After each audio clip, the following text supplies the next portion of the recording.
Bienvenue sur Lithothérapie & Co. Je m'appelle Jade, je suis lithothérapeute et dans ce podcast, nous allons découvrir ce qu'est la lithothérapie.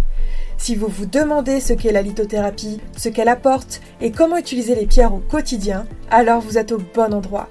Toutes les semaines, je vous offre des conseils et astuces pour vous aider à mieux la comprendre et à l'implémenter dans votre quotidien pour un meilleur équilibre de vie. Alors, prêt à mettre en avant votre bien-être grâce aux pierres ? À devenir plus aligné et à gagner en sérénité ? C'est parti pour l'épisode du jour. Hello les amis, bienvenue dans l'épisode 165 du podcast Lithothérapie & Co. Et aujourd'hui, on va faire un zoom sur le cristal de roche. Et je vous ai préparé un épisode assez badass. Donc j'espère que vous vous asseyez bien, que vous avez fait votre petit pipi, que vous avez pris un thé, un café, un plaid. Je sais pas quand est-ce que vous épisez cet épisode, mais en tout cas, sachez que il va être assez dense. Donc prenez un papier, un stylo aussi, je vais vous donner un max d'informations. Alors j'ai choisi de vous parler du cristal de roche parce que c'est une des pierres les plus connues, qu'on utilise énormément en lithothérapie. Et pour moi, c'est vraiment un indispensable. Donc voilà, je vais vous parler d'abord l'aspect un petit peu plus technique du cristal de roche. Ensuite, on va parler un petit peu du côté plus historique, de son utilisation vraiment à travers le temps, et puis de son utilisation moderne aussi, parce que vous savez, le cristal de roche, on l'utilise beaucoup actuellement dans notre société. Je vous raconterai quelques petites anecdotes, et puis on finira par parler vraiment de l'utilisation du cristal de roche en lithothérapie. Donc vous voyez, c'est quand même un beau programme. Alors on commence par l'aspect technique du cristal de roche, qu'on appelle aussi le quartz. Le cristal de roche, c'est vraiment une variété de quartz pur. Donc voilà, c'est le quartz transparent comme ça, on appelle ça du cristal de roche. Donc faut savoir que c'est vraiment une forme cristalline qui contient du dioxyde de silicium. Bon, ça comme la plupart des minéraux, vous me direz. C'est d'ailleurs l'un des minéraux, je sais pas si vous savez, mais qui est le plus abondant sur notre planète. Et ouais, puisqu'il y a ça représente environ 12% de la croûte terrestre. C'est énorme. Voilà. Bon, bien évidemment, on a le quartz pur et transparent qui est vraiment incolore. Vous savez, quand vous voyez des pointes de cristal de roche ou des galets qui sont tout transparents, là, on est vraiment sur une belle pureté du cristal de roche. Mais des fois, on peut les avoir. On appelle ça du cristal de roche laiteux. Vous savez, c'est celui qui n'est pas transparent, qui est blanc finalement. Et donc, celui-ci, ça va être aussi du cristal de roche. C'est juste en fait tout simplement qu'en fonction de là où il était dans le filon, et en fonction de sa pureté, entre guillemets, ou pas, il va avoir cette couleur incolore, transparente ou bien blanc. Ça ne change absolument pas à sa qualité, ça change absolument pas à ses vertus. C'est juste comme ça. Il faut savoir qu'il existe plein de variétés de quartz. Par exemple, le quartz violet, on va l'appeler l'améthyste. Le quartz jaune, on va l'appeler la citrine. Le quartz rose, on va l'appeler le quartz rose. Bon, je sais pas pourquoi celui-là, on l'a pas appelé d'un autre nom, c'est comme ça. Et le quartz marron, par exemple, on va l'appeler le quartz fumé. Voilà. Et souvent, ces différentes variétés de quartz et leur déclinaison, en fait, ça va être tout simplement parce qu'ils ont été colorés avec certaines impuretés ou irradiations quand c'est construit. Voilà, tout simplement. Mais vous aurez compris que le quartz, c'est vraiment une très très très grande famille qui contient plusieurs pierres. Et donc le quartz pur, très blanc ou transparent, on va l'appeler le cristal de roche. Voilà, j'espère que c'est clair pour vous. Alors, faut savoir que le cristal de roche, il a un système cristallin qui s'appelle le système trigonal ou celui hexagonal. On peut l'appeler les deux, ça dépend. Chez les anglo-saxons, on dit plus l'un et chez les francophones, plus l'autre. Et ça va être intéressant parce que du coup, il faut savoir que chaque système cristallin a une énergie particulière et donc toute la famille des quartz vont avoir cette même structure cristalline. Il faut savoir que le cristal de roche, il se forme principalement dans des environnements qui vont être riches en silice, puisque je vous ai dit que c'était principalement fait à base de silicium, et que donc du coup elles ont principalement été formées de manière métamorphique ou magmatique. Et il faut savoir que pour que le cristal de roche soit formé, le quartz de manière générale, les cristaux de quartz, ça va être un processus qui va prendre des millions d'années. Et souvent, il faut des hautes pressions température, bien évidemment, pour que ça marche et que ça se construise. D'ailleurs, actuellement, on est capable de reproduire certaines pierres en laboratoire parce qu'on est capable de recréer ces pressions-là, mais actuellement, on ne pourrait plus créer les pressions qu'il y avait à l'époque et qui ont créé les pierres de manière générale. Voilà. Il faut savoir que le cristal de roche se trouve dans presque toutes les régions du monde. De toute manière, je vous l'ai dit, c'est 12% de la surface de la Terre, donc c'est quand même énorme. enfin de la croûte. Et donc, on en trouve un petit peu partout. Mais là, on va en trouver le plus et surtout des qualités exceptionnelles. Ça va être surtout le Brésil, enfin l'Amérique du Sud de manière générale, mais le Brésil. On va en trouver aussi à Madagascar et puis on va trouver également aux États-Unis, notamment dans l'Arkansas. Donc voilà, c'est là où on a découvert vraiment les cristaux de plus belle qualité et c'est là d'où proviennent principalement les quartz. Donc voilà pour cette petite introduction un petit peu technique que j'avais envie de vous faire quand même. Je trouve ça bien de replacer ça dans son contexte et je trouve que ça donne déjà pas mal d'informations sur les pierres et leur utilisation. Alors, passons maintenant à l'histoire, justement, et l'utilisation des pierres de quartz, de cristal de roche, à travers le temps et à travers les civilisations, parce qu'il faut savoir, c'est que, comme il y en a dans toutes les régions, le cristal de roche, c'est pour ça que c'est une pierre qu'on entend le plus parler en lithothérapie, parce que, justement, elle a été testée partout dans le monde, à travers le temps, à travers les civilisations, et c'est ça qui est juste incroyable. Alors, je vais faire quelques petits zooms sur certains points clés, parce que je pourrais vous en parler en vrai pendant des heures, et on n'a pas le temps, d'accord? Donc, du coup, on va faire un zoom. J'ai envie de vous parler de la période de l'Antiquité et surtout des civilisations qui sont grecques et romaines. Il faut savoir que, déjà, on attribue au cristal de roche le nom de cristal qui vient du grec kristallos. Et kristallos signifiait glace. Donc, comme la glace gelée dehors en plein hiver. Parce que vraiment, les Grecs anciens, ils croyaient que le cristal de roche, c'était tout simplement une glace éternelle qui avait été gelée par les dieux. Et en fait, pour eux, elle était tellement froide qu'elle ne fondait jamais. Et ça, c'est quand même assez drôle, je trouve, quoi. Et donc les Romains, eux, utilisaient le cristal de roche pour fabriquer des vases, des objets de décoration assez luxueux, mais ils utilisaient aussi bien évidemment tout ce qui était usage médical et notamment un petit peu plus subtil, pour la fabrication de sphères par exemple de divination. Alors ça c'était énormément à cette époque-là. Alors, on va aller voir maintenant du côté des Amérindiens. Alors, dans la culture amérindienne, il faut savoir que le cristal de roche était utilisé comme une pierre sacrée qui était dotée de grands pouvoirs spirituels, et notamment par les fameux chamans qu'on connaît tous, parce que pour eux, le cristal de roche, c'était vraiment un des cristaux de guérison assez puissants, mais aussi de divination, et qui permettait aussi de rallier à différents plans. Et donc il y a beaucoup de rituels qui visent à équilibrer les énergies de la terre, de la nature grâce au cristal de roche. Et donc il est porté aussi sur eux parfois en talisman protecteur. Mais le cristal de roche a une énorme place en chamanisme. D'ailleurs, je crois que je vous ai prévu, dans 2 épisodes, un petit spoil, un épisode spécial sur les pierres et le chamanisme. Et je vais vous parler du cristal de roche. Et d'ailleurs, pour ceux qui étaient là au sommet de la lithothérapie de l'année dernière, en 2023, on a vu une chamane et une des pierres principales, c'était le cristal de roche. Voilà, le cristal de roche est une pierre qui est énormément utilisée par la tradition chamanique, mais de manière très générale. On en reparlera dans 2 épisodes, les amis. Alors, parlons maintenant, faisons un petit zoom vers le Moyen-Âge et la Renaissance. Donc là, on se rapproche un petit peu.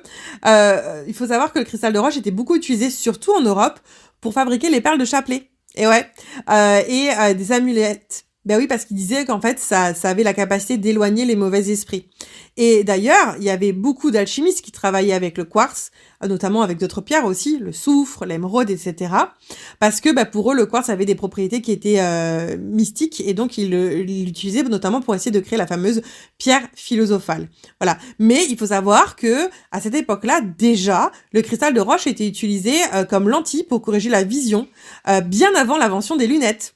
Eh ouais, hein? Non mais alors, merci cristal de roche. Parlons maintenant du cristal de roche dans les civilisations un peu plus orientales. On va aller faire un zoom du côté de la culture chinoise et japonaise, où là le cristal de roche était vraiment pour eux une pierre de lumière qui symbolise la pureté, la sagesse, mais aussi la perfection. Et ça c'est assez important parce que son côté vraiment cristallin a beaucoup joué sur ça. Et donc il y avait des boules de cristal qui étaient utilisées pour la divination aussi chez eux, mais on utilisait aussi en feng shui, et le quartz était considéré, et ça l'est encore en énergétique, on en le verra après, comme un puissant amplificateur énergétique. Donc voilà, j'arrête là, mais je pourrais vous parler vraiment on pourrait zoomer sur plein de civilisations, plein de moments en particulier. Juste, je voulais que vous compreniez que vraiment le cristal de roche est utilisé de partout, que ce soit pour les propriétés médicales, spirituelles, technologiques. C'est vraiment quelque chose qui a été utilisé vraiment partout. Et on a plein de légendes aussi sur le quartz, on en parlera un petit peu tout à l'heure. D'ailleurs, actuellement, si on parle de l'utilisation moderne du cristal de roche dans notre société, il faut savoir que le quartz est vraiment dans la technologie actuelle. C'est-à-dire qu'aujourd'hui, le cristal de quartz, c'est un composant essentiel de la technologie moderne. Et d'ailleurs, sans ça, on serait bien dans la merde. À plusieurs effets, je vais vous montrer pourquoi. Déjà, il faut savoir que le quartz, il a un effet piézoélectrique, c'est-à-dire qu'il a vraiment une capacité à générer un courant électrique quand il est soumis à une pression mécanique. C'est pour ça qu'on va utiliser le quartz dans les montres. Parce que, en fait, il va pouvoir le faire tout seul et être sa propre ressource, en fait. Mais c'est aussi utilisé dans les oscillateurs, dans les radios et dans de nombreux appareils électroniques. Donc, les montres à quartz, par exemple, elles vont utiliser la vibration régulière du cristal de roche pour maintenir un temps précis. Est-ce que ça, c'est déjà pas incroyable, les amis? Franchement. Il faut savoir que le quartz est aussi utilisé dans les systèmes de communication, notamment dans les télécommunications modernes. Tu vois, comme je te disais juste avant, il a un effet piézoélectrique, donc grâce à sa capacité à osciller avec des fréquences qui sont très précises, il est utilisé dans les circuits électroniques pour réguler, stabiliser les différents signaux. Par exemple, dans les téléphones mobiles, dans les télévisions, dans les systèmes GPS. Donc, il est vraiment utilisé partout autour de nous. En fait, on a du quartz tout le temps en permanence autour de nous et on le sait pas forcément. Donc, je trouve que ça, c'est assez incroyable. Alors, évidemment, on l'utilise aussi dans plein d'autres choses. C'est pareil, si t'es curieux, n'hésite pas à aller regarder sur Internet. Mais juste, je voulais te montrer quand même à quel point c'était important et que notre technologie actuelle était basée sur le quartz parce qu'il avait déjà cette magnifique et incroyable effet piézoélectrique qui est juste splendide. Alors, je vais te partager maintenant quelques anecdotes qui sont assez drôles sur le cristal de roche, ou que j'avais envie de te partager en tout cas. Je vais revenir sur ces fameux boules de cristal de roche qu'on utilise en divination. Il faut savoir que, attention, il y en a beaucoup qui sont plastiques actuellement sur le marché, mais à l'époque, du coup, j'en ai déjà parlé, mais le cristal de roche était vraiment lié à la divination par rapport à ça. Et d'ailleurs, les voyants et les médiums utilisent encore des sphères de cristal de roche pour lire l'avenir. C'est une pratique qui remonte à plusieurs siècles. Est-ce que tu connais la grotte de Naïka? Au Mexique, il y a une grotte qui s'appelle la grotte des cristaux de Naïka et c'est une des plus vraiment importantes et impressionnantes découvertes géologiques modernes. Elle contient des cristaux de sélénite géants qui mesurent jusqu'à 12 mètres de long. 12 mètres de long, c'est énorme. Alors, c'est pas du quartz, bien évidemment, mais ce que je vais te dire, c'est que ça montre que il y a des conditions géologiques qui peuvent produire des cristaux monumentaux. Et tout à l'heure, quand je te parle justement de cette longueur de cristaux, tu vois, de comment elle était faite, tout ça, ça dépend des conditions géologiques que je trouve incroyables. Faut savoir aussi, troisième petit fait que j'avais envie de te partager, que le quartz, il a été utilisé à la NASA. Et ouais, en fait, le quartz, il a joué un rôle crucial dans la mission Apollo. Il y a des cristaux de quartz qui ont été utilisés dans les horloges et les systèmes de communication des vaisseaux spatiaux, du coup, en raison de leur grande fiabilité et leur précision dans les environnements extrêmes, là où d'autres choses pouvaient flancher. Le quartz, lui, ne flanche jamais, les amis. Donc ça, c'est assez drôle.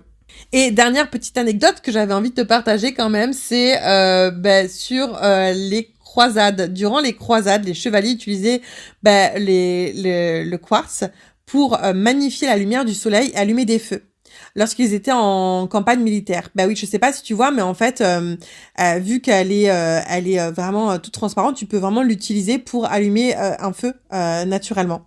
Et donc, ils croyaient que du coup, ces cristaux avaient des pouvoirs magiques et qu'ils amplifiaient la lumière solaire. Bien évidemment, à l'époque, on n'avait pas toutes les informations de maintenant, mais je trouve que c'est quand même assez drôle. Allez, on va faire maintenant un zoom sur l'utilisation du cristal de roche en lithothérapie. Il faut savoir qu'il y a trois choses dont je voudrais te parler. Un, c'est que le cristal de roche est vraiment utilisé en tant qu'amplificateur énergétique. Ça, on l'a vu tout à l'heure. Donc, il a vraiment la capacité d'amplifier l'énergie de tout ce que tu as à côté. Donc, typiquement, si tu as une pierre, il va amplifier l'énergie de la pierre. D'ailleurs, c'est pour ça que le cristal de roche, c'est vraiment la seule pierre qui peut se marier avec n'importe quelle autre pierre parce que il va avec tout. Mais il peut amplifier ta propre énergie. Quand tu mets un cristal de roche sur toi, ça amplifie ton énergie personnelle. Quand tu en mets un beau dans ta pièce, ça amplifie l'énergie de ta pièce. Donc, c'est vraiment une pierre qu'on peut utiliser partout. Et du coup, c'est pour ça qu'on en fait aussi une pierre de rechargement. Surtout en format de géode, parce que en format de géode, forcément, il y a plein de petites pointes qui vont créer un vortex énergétique et donc créer une énergie assez forte qui va faire que ça va pouvoir recharger tes pierres. Donc ça, plus le fait que ce soit un amplificateur énergétique, on va utiliser la géode de cristal de roche pour recharger les pierres. Attention, en format de géode. Sinon, c'est pas forcément ce qui va marcher pour les recharger. Ça va être juste être un amplificateur énergétique, mais pas recharger les pierres. La nuance va se situer vraiment dans le format de cette pierre-là. Alors ensuite, on utilise aussi le cristal de roche pour travailler sur soi. Il y a 2 choses principales qui vont être héritées de ce qu'on a vu. C'est la première, la clarté. Le cristal de roche, c'est vraiment une pierre de clarté qui permet de travailler sur soi et de voir plus clair sur ce qui nous correspond, sur ce qui ne nous correspond pas. Sur ce qui nous fait du bien, ce qui nous fait pas du bien, les personnes, les situations, la vision, plein de choses comme ça. Donc c'est vraiment une pierre de mise en lumière et de clarté. Mais c'est aussi une pierre de spiritualité, ça on l'a vu, elle est liée au chakra coronal et l'héritage qu'elle a et puis de fait de sa composition de toutes plein de choses. C'est une pierre qui nous aide vraiment à avoir cette connexion spirituelle, à nous connecter à des mondes subtils, à différents plans, à capter certaines choses, à canaliser aussi. Donc, il va nous permettre de travailler sur cette partie-là. Et enfin, c'est aussi une pierre du perfectionnisme, puisque du coup, cette clarté travaille aussi sur l'exigence qu'on peut avoir sur soi et sur les autres. Et donc, quand on a ce petit côté perfectionniste, c'est une pierre qui peut venir apporter pas mal de tolérance et aider un petit peu à lâcher ça. Alors, enfin, ce que je voulais vous dire sur le cristal de roche, c'est que les formes comptent parce que, par exemple, quand on fait des soins, je sais que beaucoup de personnes qui sont des thérapeutes accompagnants vont utiliser, par exemple, des pierres de cristal de roche en forme de pointe, attention, pointe naturelle, et ces pointes vont avoir cette capacité à diriger l'énergie. Et ça va vraiment être un essentiel de diriger l'énergie parce que la pointe va vraiment avoir cet effet-là. Et donc, vous voyez, en cristal de roche, la forme compte parce qu'on va utiliser la jade pour recharger, la pointe qui va être vraiment pour les soins, pour diriger les énergies à des endroits très précis du corps. Et puis après, les autres pierres qu'on va pouvoir utiliser à notre guise de manière plus traditionnelle. Voilà les amis, c'est tout. C'est quand même un gros épisode sur le cristal de roche. J'espère que ça vous aura donné plein de petites astuces, de petites idées que vous aurez envie de travailler avec du cristal de roche. Mais vous avez vu, le cristal de roche, faut avoir une géode chez soi pour recharger les pierres. Ça, c'est un non négociable. 2, ça va être assez important de pouvoir en mettre aussi dans son environnement personnel et professionnel pour venir amplifier les énergies, apporter de la clarté. 3, tu peux vraiment en avoir pour toi, pour dormir avec, pour nettoyer certaines énergies, pour te connecter aussi et te connecter au niveau spirituel. Enfin bon, bref, tu vois, si t'as pas de cristal de roche, je pense que tu peux cliquer sous le lien sous la bio pour aller acheter de ce podcast, pour aller t'acheter ton petit cristal de roche, parce que c'est vraiment un essentiel vraiment de la lithothérapie. Voilà. J'espère que cet épisode t'aura plu. Je te mets le lien vers les cristals de roche, comme je te le disais, sous le podcast. Et puis, on se retrouve la semaine prochaine pour un super épisode aussi. On va parler d'une fête païenne qui s'appelle Samhain. Donc, j'espère que ça va t'inspirer. Je t'ai prévu quelques petites pierres pour ça aussi. Je te fais plein de gros bisous. Ciao, ciao.